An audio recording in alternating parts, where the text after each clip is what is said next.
X plus Y equal 6 এবং x minus Y equal 4 হলে x ওয়াইয়ের মান কত? দেখেন এই অঙ্কগুলো বিভিন্ন পরীক্ষায় আসে, তো আমরা সেখানে কি করি, সূত্র মুখস্থ করি। এই অঙ্কগুলায় সূত্র মুখস্থ করে আপনি যতক্ষণ করবেন তার থেকে খুব কম সময়ে সূত্র ছাড়াই করতে পারবেন। কিভাবে সূত্র ছাড়া করতে পারবেন দেখেন, এখানে কিন্তু দুইটা সংখ্যা যোগফল দেওয়া আছে, দুইটা সংখ্যা কী দেওয়া আছে, যোগফল।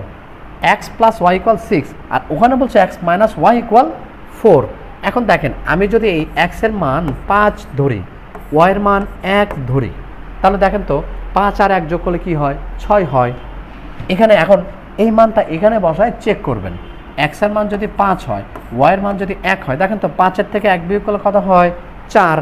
যেই মানটা দিয়ে দুইটা শর্ত মানবে ওইটাই মান ঠিক আছে। তার মানে এখানে এক্সের মান 5, ওয়াইয়ের মান হচ্ছে 1। এখন আমাকে বলছে এক্স ওয়াই কত, এক্স ওয়াই, তার মানে এক্স ইন্টু ওয়াই।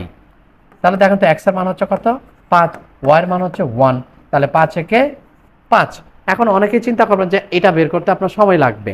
যদি আপনি এইভাবে বের করতে সময় লাগে তাহলে আপনি দুইটা যোগ করেন, দেখেন যোগ করলে কত সহজে বের হয়।